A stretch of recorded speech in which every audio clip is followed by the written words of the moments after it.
वैसे हमारे लोग भी ना बड़े अजीब हैं। सोशल मीडिया के ऊपर एक नई लड़ाई चल पड़ी है। SCO conference Shanghai cooperation organisation recently complete हुई है और इंटरनेट पर पाकिस्तानीज और इंडियंस आपस में लड़ रहे हैं। इंडियंस खुश हैं कि उन्होंने आज़रबाईजान को वीटो कर दिया, पाकिस्तानीज खुश हैं कि हमने आर्मीनिया को वीटो कर दिया।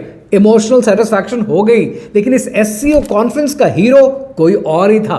कहानी क्या है, आइए समझते हैं। इस एससीओ कॉन्फ्रेंस के मेजर एजेंडा पॉइंट्स थे टेररिज्म, सेपरेटिज्म एंड एक्सट्रीमिज्म, यानी ऐसे पॉइंटर्स जो सब मेंबर्स को सूट करते हैं। सो दैट मींस कि हीरो कोई और ही है। इस कॉन्फ्रेंस का हीरो था रशिया, जिसने वेस्ट को और यूएस को यह बताने की कोशिश की कि रशिया अकेला नहीं है, आइसोलेटेड नहीं है। लेकिन यहां पर एक सवाल बनता है कि जब अलास्का में ट्रंप और पुतिन के बीच में सीज फायर से रिलेटेड एग्रीमेंट हो गया कि ये पॉइंटर्स होंगे सीज फायर के, और वो पॉइंटर्स ट्रंप ने नेटो मेंबर्स के आगे रख दिए, तो रशिया को आज ये बताने की जरूरत क्यों है कि रशिया आइसोलेटेड नहीं है? ये समझने के लिए आपको यूरोप को देखना पड़ेगा।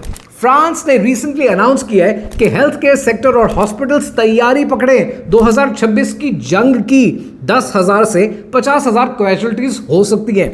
गोल्डमैन सैक्स रिपोर्ट करता है कि फ्रांस ने अपना defence budget 2.9% of the GDP बढ़ा दिया है। Something big is coming up. दूसरी तरफ जर्मनी ने अपना डिफेंस बजट बढ़ा दिया है। कहां जर्मनी स्पेंड करता था 29 बिलियन यूरो, अब वो स्पेंड कर रहा है 160 बिलियन यूरो।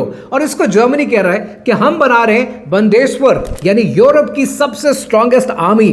पोलैंड ने अपना बजट बढ़ा दिया, स्पेन ने, इटली ने, लैटविया ने, लिथुआनिया ने, इस्टोनिया ने, यानी पूरा यूरोप सिर्फ 2025 में 440 बिलियन डॉलर्स स्पेंड कर रहा है अपने डिफेंस पे। और रशिया अपने टोटल बजट का 40% स्पेंड कर रहा है जस्ट ऑन इट्स डिफेंस। कहानी कुछ और ही है। अगर आप दुनिया के 40 साल का ट्रैक्शन उठाकर देखें तो आप हैरान हो जाएंगे कि 1990s के एंड की मार्केट क्रैश, 2008 का फाइनेंशियल क्राइसिस, 2019 का लॉकडाउन और 2026 शायद रशिया के साथ एक मास स्केल पर, एक ग्रैंड स्केल पर एक जंग में कन्वर्ट हो जाए। अब ये बात पाकिस्तानीज और इंडियंस को समझनी चाहिए कि दो हाथियों की लड़ाई में नुकसान हमेशा घास का होता है। साउथ एशिया में रहकर ये बात हमें समझनी चाहिए that we are not Atlas and the world doesn't revolve around us.